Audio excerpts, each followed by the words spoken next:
first rule of success is to have a vision. You see, if you don't have a vision of where you go, and if you don't have a goal where you go, you drift around and you never end up anywhere. It's like you can have the best ship in the world, you can have the best airplane in the world. If the pilot or the captain doesn't know where to go, it would just drift around. It would not end up anywhere, or most likely in the wrong place. So I was very fortunate that I stumbled onto my vision. I mean, as you know, I was born in 1947 in Austria after the Second World War. And I didn't really like Austria when I grew up. I couldn't wait to get out of there. I couldn't see myself becoming a farmer or a worker in a factory or anything like that.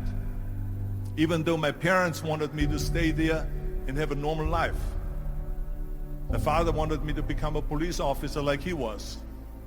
My mother wanted me just to stay there and marry a girl with the name of Heidi, hopefully,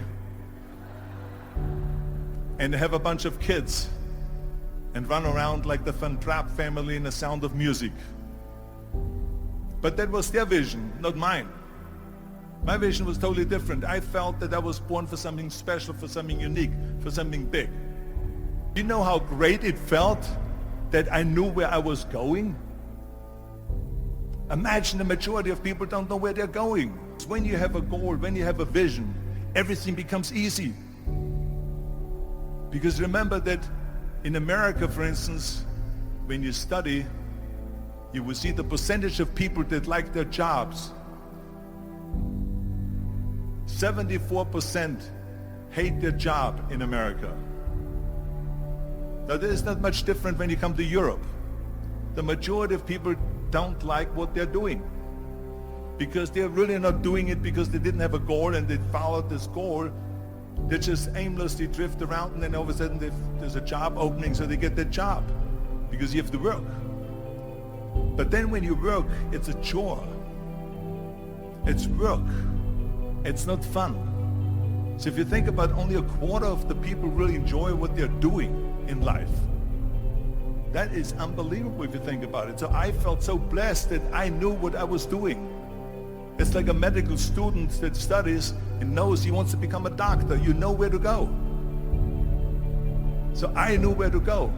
So people always ask me, when they saw me in the gym in the pumping iron days, they say, why is it that you're working out so hard? 5 hours a day, 6 hours a day, and you have always a smile on your face. The others are working out just as hard as you do, and they look sour in the face. Why is that?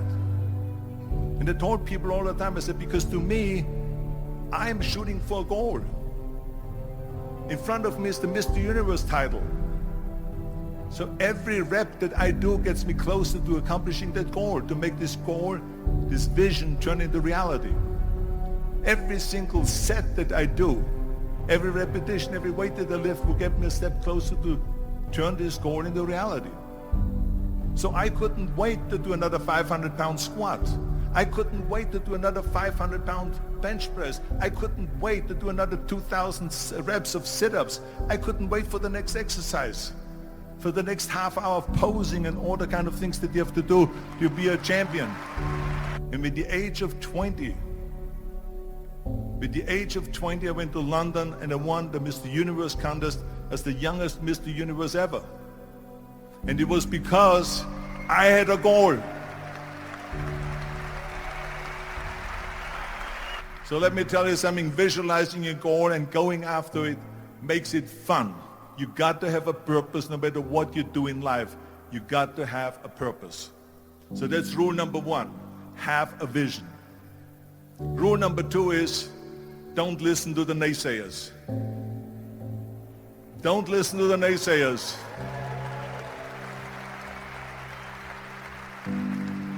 Everything I ever did, the thing that I heard out of people's mouth was, that's impossible. That can't be done. Or no. So whenever someone said to me, it can't be done, I heard it can be done. When they said no, I heard yes. And when they said it's impossible, I heard it is possible. I'm a strong believer of what Nelson Mandela said, that everything is always impossible until someone does it. Well, I'm going to be the one, I said to myself, I'm going to do it and I'm going to show it to them. Maybe it has never been done before. That's perfectly fine with me. But I'm going to do it. And I did not listen to the naysayers. Next thing, the third point that I'm going to make to you is, before we sit down with Jürgen and talk about the rest of the three, is work your ass off. There is no magic pill. There is no magic out there. You cannot get around. You have to work and work and work. And it drives me crazy when people say that they don't have enough time to go to the gym for 45 minutes a day and work out. Or to do something for 45 minutes to an hour a day to improve. If it is physically improve or if it is mentally to improve. Imagine you read 1 hour a day about history. How much you will learn after 365 hours in 1 year. Think about if you study about the history of musicians, of composers, how much you would know. Imagine if you would work on the business, on some business that you want to develop every day for an hour. Imagine how further along you will go and get. So it drives me nuts because when people say we don't have the time, we have 24 hours a day. We sleep 6 hours a day, so that gives you still 18 hours. And there's someone shaking their head out here in front. They say probably, I don't sleep 6 hours, I sleep 8 hours, right? Or just sleep faster.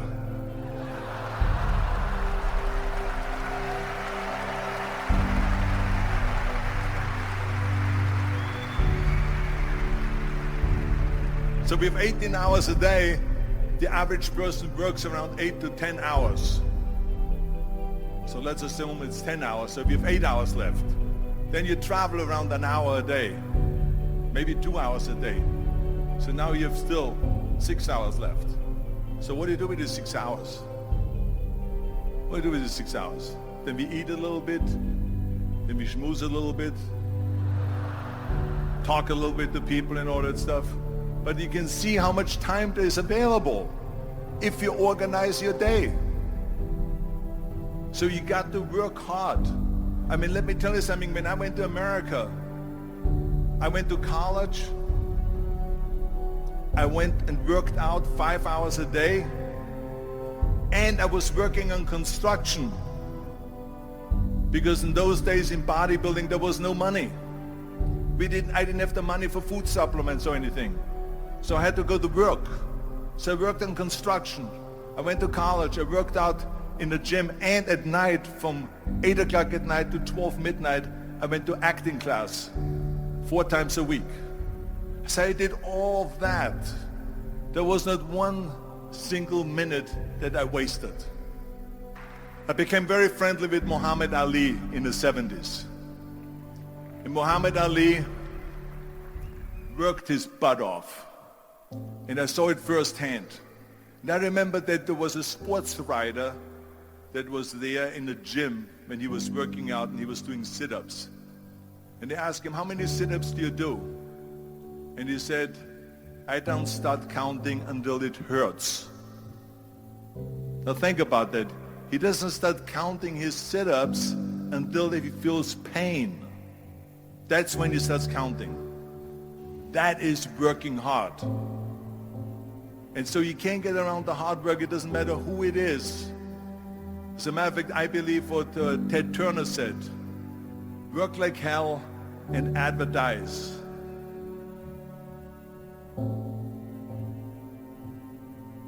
You get it? Work like hell, go to bed, and early to rise, work like hell and advertise. So you work your ass off, and then you let the world know about your work. That's what it is all about. Let people know. If you have a company, if you have a movie, if you do a sports, work your ass off, but then advertise and let everyone know.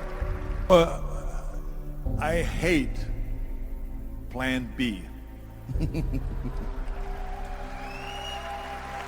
And I tell you why. Because we have so many doubters, as I've said earlier, the no-sayers. We have so many of those people that say no and you can't do it, it's impossible. That is okay because we just turn off, as I said earlier, and we listen and we hear the no being a yes. You can't do it, you can do it, and all of that. So that is possible to do that amongst all the negative people around you. But when you start doubting yourself, that's very dangerous. Because now what you're basically saying is that if my plan doesn't work, I have a fallback plan. I have a plan B. And that means that you start thinking about plan B, and every thought that you put into plan B, you're taking away now that thought and that energy from plan A.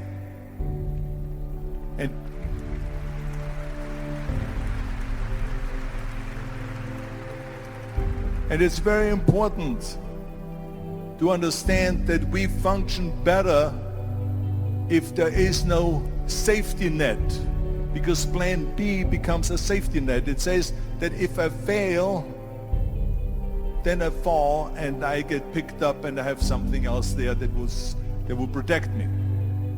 And that's not good, because people perform better when there's no safety net. People perform better in sports and everything else if you don't have a plan B. To me, it is very dangerous to have a plan B, because you're cutting yourself off from the chance of really succeeding. And the reason, one of the main reasons why people want to have a plan B is because they are worried about failing. What is if I fail, then I don't have anything else? Well, let me tell you something. Don't be afraid of failing, because there's nothing wrong with failing. You have to fail in order to climb that ladder. There's no one that doesn't fail. We all fail. It's okay.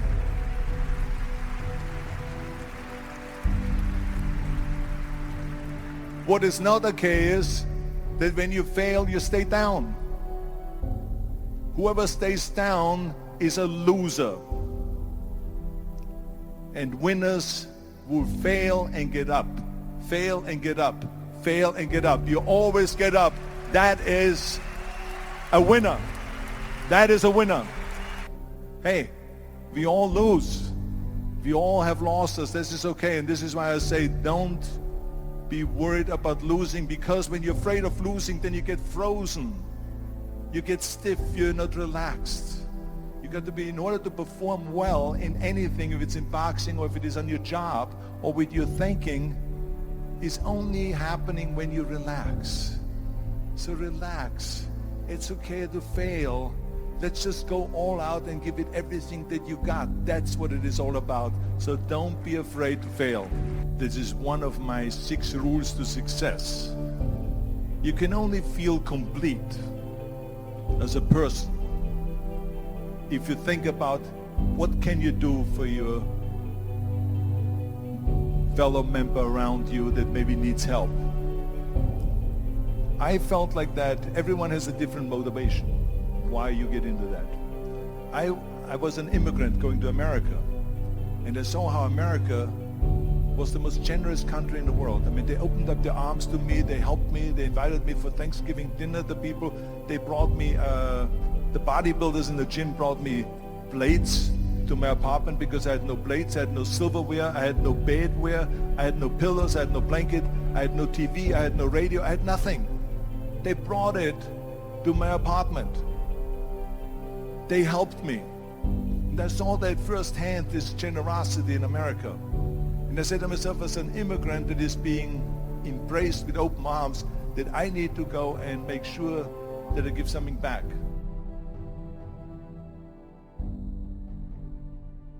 The first rule of success is to have